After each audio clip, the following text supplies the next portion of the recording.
Good morning. See, I didn't die the first service, so lucky for you, you get to hear me do this today. So, as Joel said, my name is Allison, and my official title here is Next Steps Director. You didn't hear pastor in there, so what I'm doing up here is yet to be determined by all of us. But we'll be okay, because one thing that I love about Bridgeway is that we're a church that believes that women have a seat at the table, or a place on this stage, if you will, that their voices should be heard and that their insight has value. So I always thought it would be some other woman, though, so it's okay, though. We're here, so I'm going to introduce myself a little bit in case you don't know me or we haven't met. So this is my family. This is the best picture we've ever taken, just so you know. I could have put a lot of tragic things up here. So right next to me is my husband, Nick. This year we will actually celebrate our 20th anniversary, so we got married when I was 12, obviously, because I'm so young. And next to me is our oldest daughter, Mackenzie. She is a freshman at Ball State. Actually made the dean's list first semester, so chirp, chirp. And then our youngest daughter, Lauren, who first service wasn't actually in here, and this service she is. So we can all just stare at her a little bit. You can't online, but just imagine that you are, okay? She's a freshman at Western, and then this is our dog, Wrigley, and she is 8. So that is us, but one thing that you may not know about me is that while most weeks I am up here telling you about all of the exciting things going on at Bridgeway during the announcements, I am scared to death.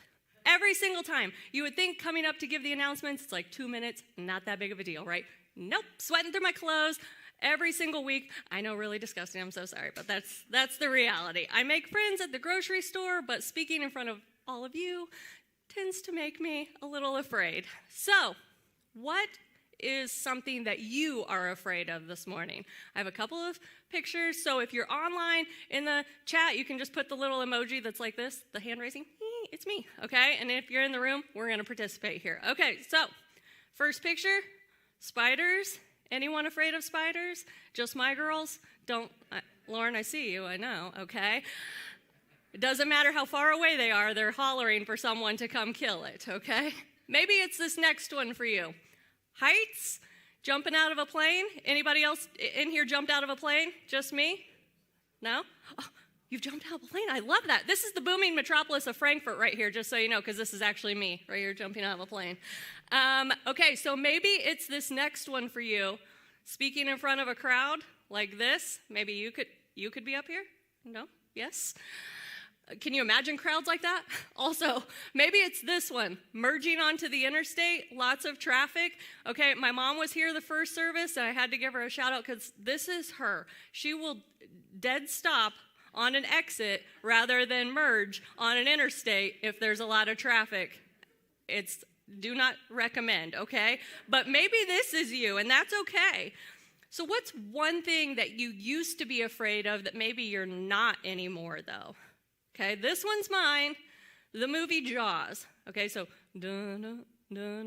right? Even the theme music is super scary. But as I got a little bit older and I did a little deep dive into the movie for whatever reason, because I'm weird like that, this shark didn't even work half the time. It was a mechanical shark on a pulley, and they had to change a lot of the scenes because most of the time it was broken. I didn't know that. So at the time it was super scary, but now I'm like, this is dumb. Why was I scared of this, okay? But when I asked, one of the guys in the office as I was getting this ready, they said, talking to girls. Come on, guys, we are not that scary most of the time, okay? Sometimes we are. But since we're in church, let's talk about it kind of in a spiritual aspect. Do you ever feel like God has called you to do something and you were afraid, so you didn't do it? Maybe it was giving money to a cause, but you aren't totally flushed up with cash. Maybe it's speaking up for something that you know is wrong, but you're the only person speaking. So why don't we always do what he calls us to do, though? I think it's because we're afraid.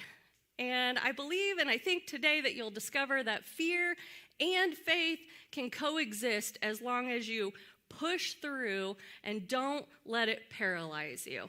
Okay, evidence A, why I'm standing up here today, okay? So I'm sure you've heard this before, that fear and worry are sins, and God tells us not to be anxious.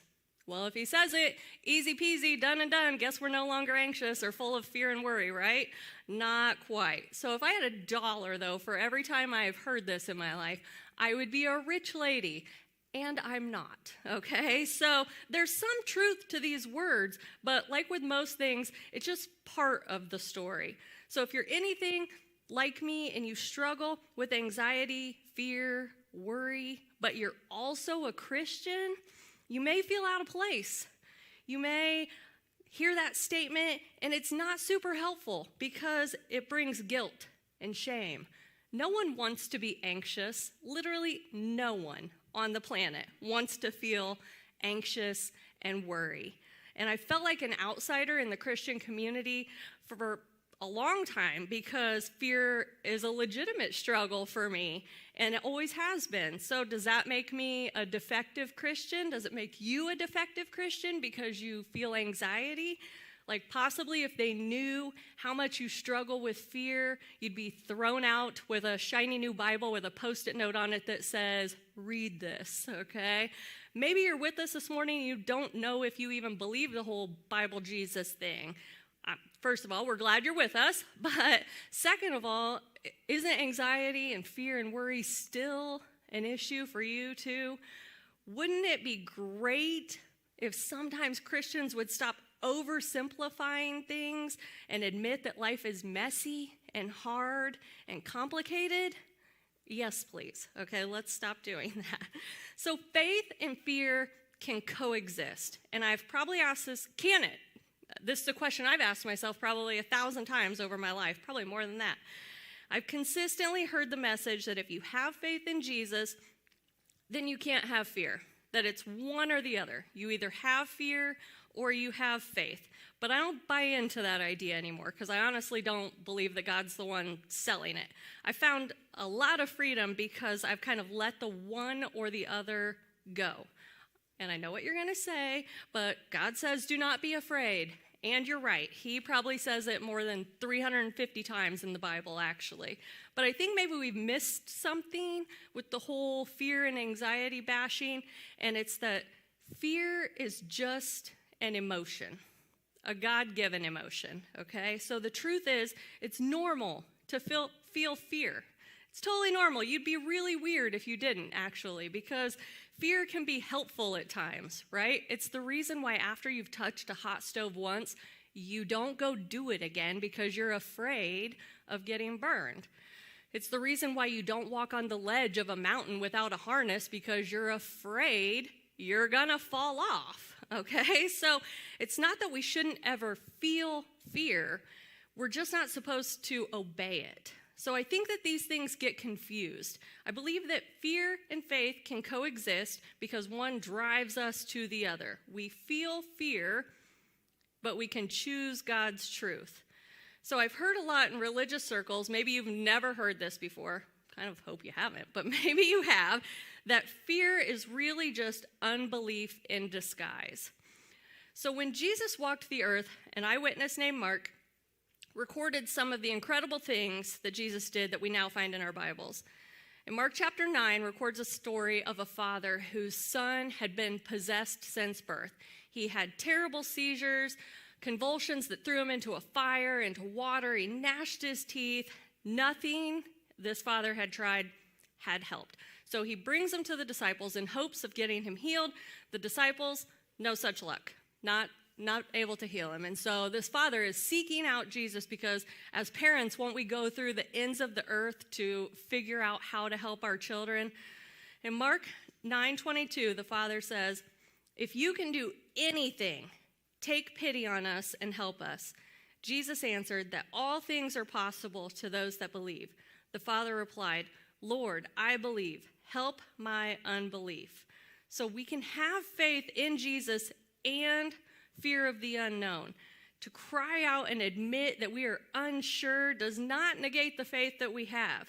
I don't recall Jesus telling this father that he was some big sinner because he had fear and unbelief. He actually rewarded his admittance by fulfilling his request to increase his faith when he healed his son. God knew what an enormous struggle this would be for so many people. I think that's why he says not to be afraid so often, not to condemn us, but to encourage us. So I no longer buy into the thinking that Christians shouldn't fear.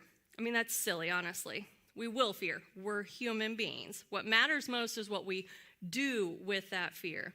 So the question no longer is, are you fearful, but where are you taking your fear? And whom are you seeking for help? So when God directs us to be strong and courageous in Joshua 1:9, it's not because you need to be some sort of superhero and never feel afraid or anxious. It's because he knows we need reminded of the fact that in our fear we can choose faith. And we aren't alone, okay? This struggle with fear and doing what we are called to do is as old as humanity, okay? Generations before Jesus was born, God's people were in slavery. He wanted to use a man named Moses to set them free. Sounds amazing, right? Moses, if I'm Moses, I'm like, yes, sign me up. I get to be the superhero of this story. I will be right there. Just let me know how to get there. So how does Moses handle the situation, though? One day Moses was tending his father-in-law's flock. He led the flock to Mount Sinai. There an angel of the Lord appeared to him in a blazing fire from the middle of a bush. Moses stared in amazement, as I'm sure we all would, but because the bush wasn't burning up. Then, like most men, this is my commentary, most men, he thought, I'm going to go see this up close, which is also why women live longer, okay? Just throwing that out there too. So then, when the Lord saw Moses coming to take a closer look, God called to him from the middle of the bush, Moses, Moses, here I am, Moses replied. So shout out to Moses for being super willing, right? He's like, the Lord, here I am. He proceeded to tell him, though, that he had seen the oppression of his people in Egypt. He had heard their cries, was aware of their suffering. So he came down to rescue them and lead them out of Egypt. He just needed Moses to do one thing. No big deal, right? I can do one hard thing. Just let me know what it is, right? He said, now go, for I am sending you to Pharaoh. You must lead my people, Israel, out of Egypt. Sounds like a plan, right? When do we leave? No big deal. But Moses protested to God, who am I to appear before Pharaoh? Who am I to lead the people of Israel out of Egypt? God answered, I will be with you, and this is your sign that I am the one who has sent you. When you have brought the people out of Egypt, you will worship God at this very mountain. But Moses protested, if I go to the people of Israel and tell them, the God of your ancestors has sent me to you, they will ask me, what is his name? Then what should I tell them? God replied to Moses, I am who I am. We see Moses starting to kind of pump the brakes. It might have been a little icy this morning on your drive in, so same thing. The road's getting a little icy. Moses is like, I don't know, maybe not. So the Lord tries to slow him down, reassure him a little, telling him, I'll perform all these miracles. I will make sure these people like you. Don't worry about it. We've got this. You're good. But Moses protested again. What if they won't believe me or listen to me? What if they say, the Lord never appeared to you? So the Lord gave him 3 miraculous signs that he performed to convince people. 3, as if the first one wasn't enough. The second one might not be good enough. 3, right? Then another, just to be on the safe side, reassure him over and over. But Moses pleaded with the Lord, oh Lord, I'm not very good with words. I never have been, and I'm not now. Even though you have spoken to me, I get tongue-tied and my words get tangled. Then the Lord asked Moses, who makes a person's mouth? Who decides whether people speak or do not speak, hear or do not hear, see or do not see? Is it not I, the Lord? Now go. I will be with you as you speak, and I will instruct you in what to say. But Moses again pleaded, Lord, please send anyone else. As you can imagine, the Lord was not amused. In fact, he was angry, it states in the next verse. So I know that was a lot to take in, so I'm going to break it down in my own little everyday language. Joel has Larisonians that he puts up on the screen sometimes, so we can call these Alisonians if you would like. Okay, So Moses says, here I am. And God says, great, here's what I need you to do. So Moses says, first excuse, why me? Like, who am I? God says, you're going to be great. I'll be with you. No big deal. Moses, second excuse, what if they try to talk to me? What if they ask me questions? God says, this is exactly what you'll say. Then I'll perform wonders and wow them, and I'll make them pleased with you. What else do you want from me? I've told you we have this under control. Moses with his third excuse, what if they don't listen, though? What if they don't listen to me? God says, if at first you don't succeed, try and try again. Moses coming in with his fourth excuse, have you ever heard me talk? I don't speak very well. God says, that's so rude. I gave you that mouth. Moses says, fifth excuse, for the love of all that's holy, no thank you. Please send anyone else. Moses wasn't alone in his fear and excuses either, though. Abraham, Joshua, Gideon, Jonah, Esther, I could go on. They all had excuses for why they didn't want to or couldn't do the thing that God was asking them to do. All of them were called to be outside this comfortable spot that they were in, and they were afraid. They were full of fear and excuses, just like us at times. Generations later in the New Testament with Jesus, even when he called his disciples, he didn't call them to be where they were. Matthew, who was another eyewitness to Jesus' life and ministry, recorded in his gospel in chapter 8, starting in verse 18, that when Jesus saw the crowd around him, he instructed his disciples to cross the other side of the lake. Then one of the teachers of religious law said to him, Teacher, I will follow you wherever you go. But Jesus replied, Foxes have dens to live in and birds have nests, but the Son of Man has no place even to lay his head. Another of his disciples said, Lord, first let me return home and bury my father. But Jesus told him, Follow me now. Let the spiritually dead bury their own dead. He said, Follow me now. Leave what you know behind, because once you are in my presence, you'll see and experience things you've never seen before. I will literally change your life, but you have to follow me now. Then in the very next verse, it states that then Jesus got into the boat and started across the lake with his disciples. Suddenly, a fierce storm struck the lake, with waves breaking into the boat, but Jesus was sleeping. The disciples went and woke him up, shouting, Lord, save us, we're going to drown. Jesus responded, Why are you afraid? You have so little faith. Then he got up and rebuked the wind and waves, and suddenly there was a great calm. Jesus asked the disciples in the boat, Why are you afraid? In a boat, in the middle of a storm. Fear feels like a pretty realistic response to me. I don't know about you.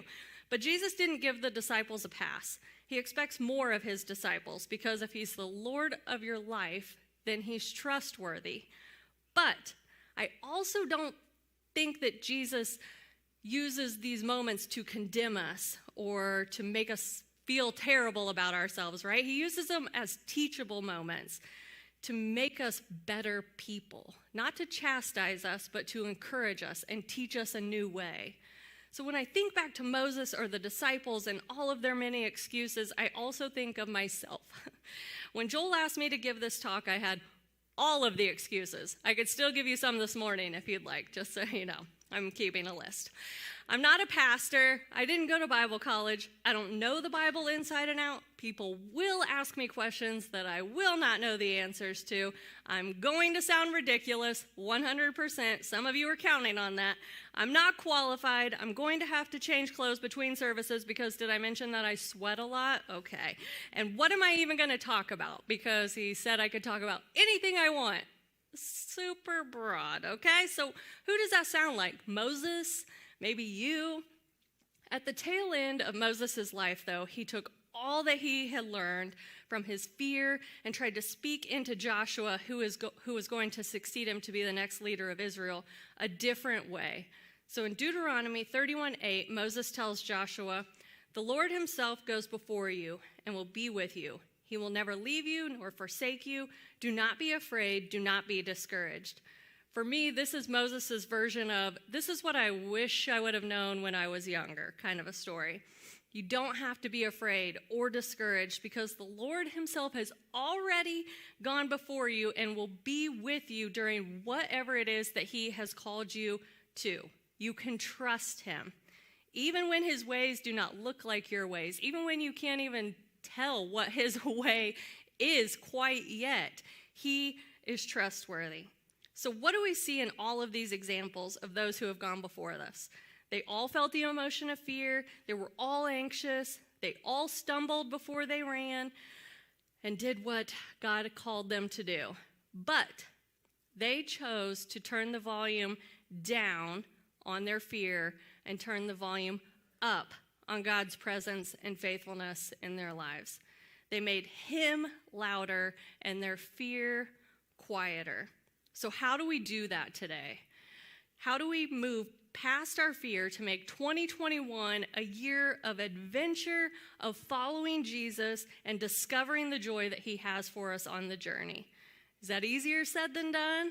I have a few practical ways that I think we might be able to help and push through this together. So the first one is just say yes. Now, I'm talking about saying yes to the things that Jesus has for your life. And I'm going to do a little side note here. Ladies, I am not talking about saying yes to everything ever, okay? Because our plates, we tend to pile them up so full that things start falling on the ground and we're trying to figure out how we can juggle everything. That is not what I'm talking about. In fact, you probably need to start saying no to some things if we're being totally honest, right? Okay, but what I'm talking about is saying yes to the things that make your heart beat faster. The things that light the fire inside your gut. The things that get you super excited about. Not every single little thing that someone asks you to do. That is definitely not where we are this morning. So what is that for you, though? In 2012, it was a rough year for our family, okay? There was tragic death. I was unemployed. There were loss of relationships. There was extreme sickness, unrest in our marriage. It was rough. But we were in a small group, and we were going through a study from Christian author Bob Goff called Love Does, when we got to a chapter about being available if God calls. And the illustration he used was being tied to a dock, a boat being tied to a dock. So are you free to sail or are you tied to the dock was kind of the illustration. And for the first time ever, my husband said he felt like he was free to sail. And I was both proud and confused all at the same time in that moment with everything that had been going on. So that very next day, I was at work when I get a call from Jason Braun, who's the executive director of Dad Camp, and he asked if Nick and our oldest Mackenzie would be willing to go on a trip to Haiti with Dad Camp the following summer. So this was literally like me looking up like, you were listening? Like, is he actually free to sail like he said, or is he tied to the dock? This was the put your money where the mouth is kind of moment. And so passports were purchased, funds were raised, shots were given, and they both set out for their very first trip out of the country for either of their lives, and it was a game changer. I'm not going to cry. They visited 2 locations that summer and put on 2 Dad Camp events where fathers were able to spend one-on-one time with their kids, speak love into them, speak life over them, some of them for the very first time ever. Nick has since been on 1 additional trip to Haiti with Mackenzie and 1 to Guatemala. You can peep some additional Bridgeway fabulous members in this picture as well. It's a little throwback, but I'm excited about it. So are you free to sail or fly? If that's what it takes, or even just walk across the street and talk to your neighbor. I don't want to ask what's the worst that can happen, right? Because we don't want to get stuck in the land of excuses again. But what's the best that could happen? And whose life could you possibly change? If we're being honest, it'll probably be your own. So, second practical tip I'd like to offer you is to turn your fear into friendship. How will you do your part to bring a small piece of heaven to earth? Is it that unfamiliar neighbor that we were talking about? Is it the coworker that no one wants to really hang out with? Is it the stranger that doesn't look like you? My family gives me a really hard time, like I said, because I make friends at the grocery store. I'm that person that if you're in the ice cream aisle and you're holding ice cream, I want to know if it's good. Have you had it before? Should I get this? I want to know. Or maybe we are commiserating in the coffee creamer aisle because you have something that doesn't look like sugar cookie coffee creamer, and I'm not really sure what you're trying to do with your life. Healthy, like unsweetened something? It's so weird. I don't understand. Sometimes people look at me weird, and that's okay. I'm fine with it. I'm also the person that is encouraging the mom who has 3 kids hanging out of the cart who are crying, screaming, trying to grab things off the shelf, and telling her that she's doing an amazing job, because sometimes there's solidarity in knowing that someone sees you and they value you and they encourage you. I mean, if I could give you all a high five for just getting out of bed and getting here this morning, I would do it, but we're in a pandemic and you need to sanitize your hands first. But life is hard. And we need to appreciate and encourage and value people more for giving the effort that they give. People just want to be seen and appreciated. So high five to all of you, and online, this is your virtual high five. Okay, this is probably the safer way, honestly. But I don't always get it right. Remember, I'm that same person with fear and insecurities just like you. We've lived in our house for 13 years, and it took 2020 to let me meet my neighbor, our direct next door neighbor, who I had not met in 13 years through a series of weird events. But I met our neighbor. But who else have I avoided or not made friends with because I was afraid? Maybe we didn't have anything in common, I thought. Maybe they wouldn't like me. Maybe I'm not good enough, okay? Maybe I'm afraid of being rejected.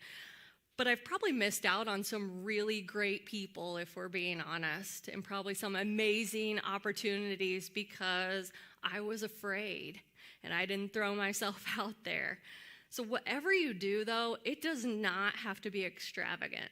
Sometimes the smallest gestures mean more than some sort of expensive gift that you could give. The text you send to someone who's been going through the ringer, the coffee you drop off to a friend who's stuck at home with sick kids or a sick spouse, ladies, or the meal you drop off or have Pizza Hut deliver because you don't cook. I could go on, right? But who's coming to your mind who might need someone to come alongside of them and say, I see you, I'm with you, we're in this together, I will not leave you, you've got this. Third tip. Choose vision over visibility. So vision is the picture that you want your life to look like or that God wants your life to look like. And visibility is the clear picture of how you're going to get there. Maybe you already know where you're being called. Maybe you've had that knot in the pit of your stomach for a while and it won't go away. It's not going to go away, okay? You have to do something about it. Maybe it's frightening because you know what you should be doing, but you don't know how you'd get there. How will you finance it? Who will come with us? Who's going to help me? Just start somewhere. You don't have to know all the answers to every single question on day one. You just have to start with the first step. So once quarantine started, this is another little something about me that you hopefully don't know.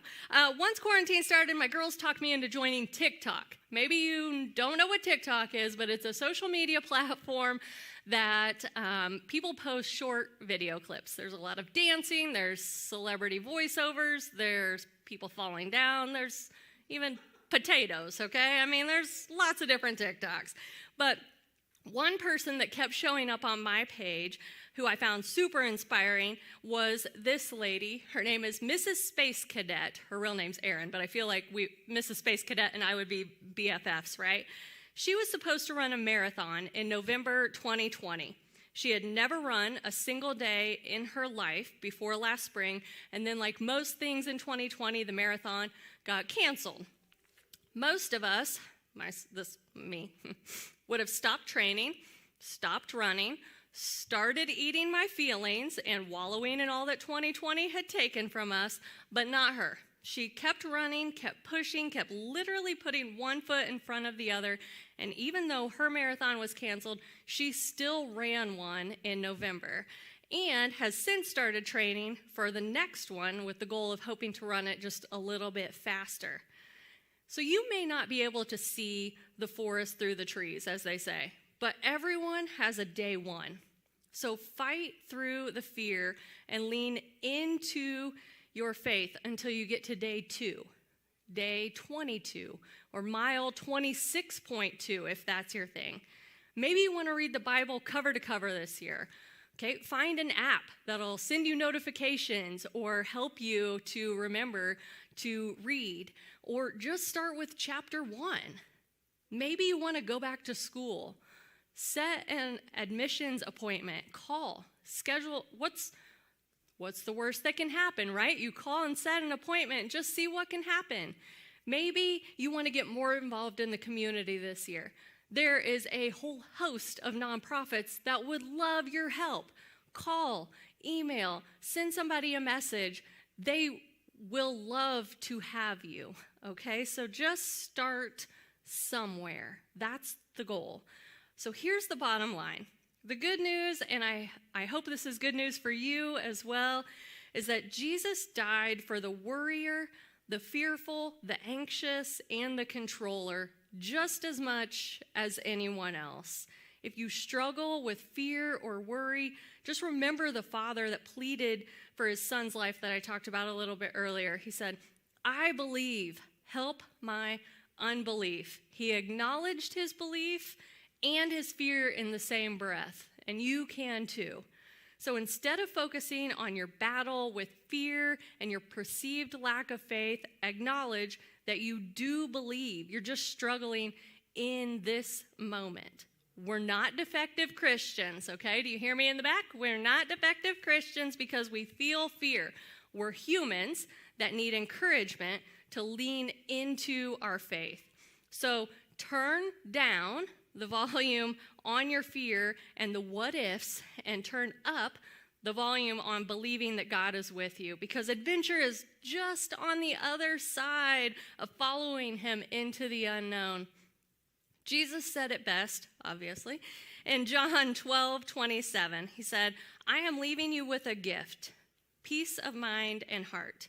And the peace I give is a gift the world cannot give. So don't be troubled or afraid." I'd love for you to stand with me. I'm going to pray for you. I'm going to pray for myself. And then the band is going to lead us in one final song this morning.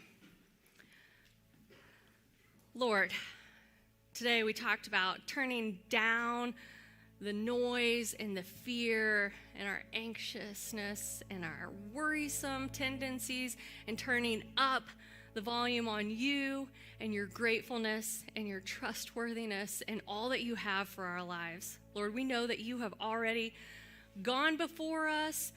You are with us. You will not leave us or forsake us, Lord. We know that we can do all things because you have made it so. So, Lord, in 2021, help us to just put 2020 in the past and our fears and everything that came with that, and make 2021 just something so focused and full of you and the joy that you bring, that we would just be so overwhelmed that we would not, there's nothing else that we could do than to follow you, because we've turned down all the noise and the fear that the world pushes into us. So Lord, I just ask that you be with us, be with this band as they lead us in one final song, to just break off the chains that entangle us and bind us up, Lord, and just free us this year. In your name I pray. Amen.